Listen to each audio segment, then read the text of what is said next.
Happy just after Valentine's Day, guys. Look what I got. It's a music box that plays the Game of Thrones theme song.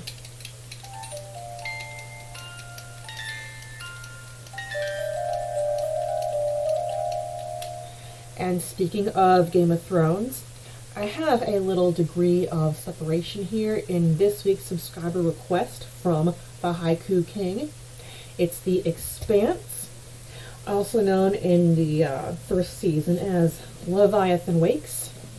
But first, if you haven't yet, subscribe, notification bell, like, comment, sponsor or Patreon if you want.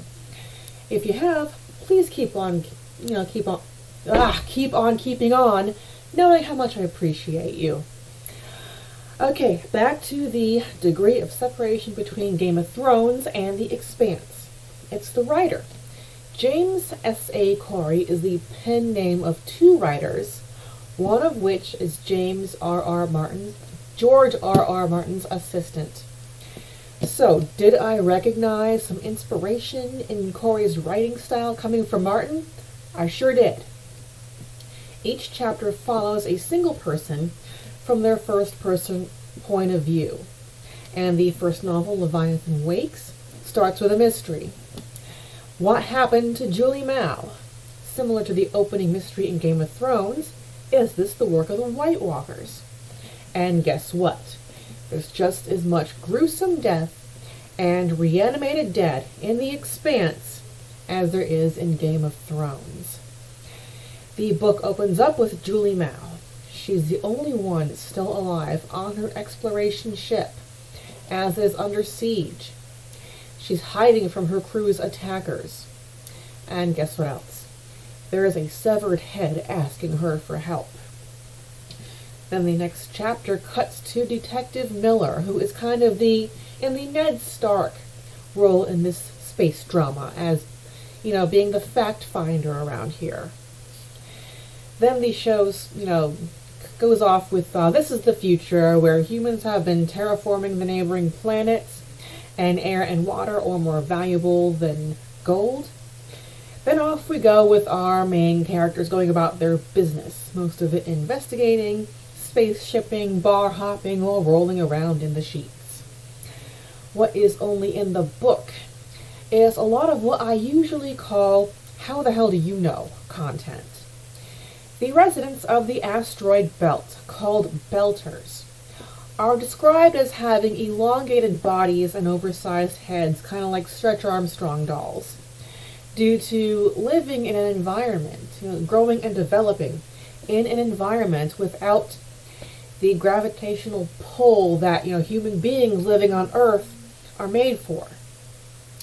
Conversely, when traveling to a colonized planet with more of a gravitational pull, such as Ganymede, which is a moon, I am not as well versed in, the moons of other planets as my son or some other friends I have.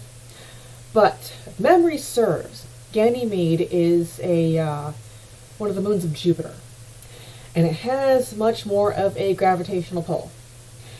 And Miller has to go to it. And before landing has to take sort of a medication to make his body more tolerant of this pressure. And the book goes into detail as to how this pressure affects him. And I got a headache just reading the details of how his eyeballs, being suspended in the fluid within his eye sockets, began to feel heavy in their eye sockets as this gravitational pull really kicked in. And how his, family jewels got really heavy against his leg. And that was just as he was taking the medication.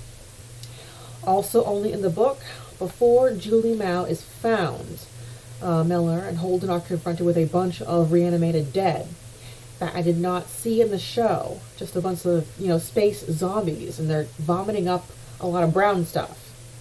There is a lot more gore in the books than in the show. What is only in the show, just this season so far, is the introduction of, and I'm probably going to butcher it, Avasarala, She's kind of the Olenna Tyrell in this piece, being that she's an older lady, and she's not shy about throwing shade when the occasion calls for it. Her motivation, what happened to her son, is different though. In the book, he died in a skiing accident. In the show, he died in combat during a conflict with Mars. The condition Julie Mao is found is a spot-on match between book and show. And how can it not be? Because, science fiction is hard to butcher. She's found crawling with not-before-seen metallic-looking flora. And she is dead at first. But after a little while, she isn't. Other noticeable differences between the book and the show: the action sequences are ramped up in the show, but the gore is watered down. As we advance through this book and show series, we gain a lot of understanding as to what happens to a human body when hit with projectiles and or explosives while at zero gravity. And that, so far, is all I have for Season 1 of The Expanse and Leviathan Wakes. I still need more time to finish Season 2, but I have a couple other things ready for the following weeks. Thank you so much for watching. Please comment, like button, share, you know the drill, and I'll see you back next week for the Testaments.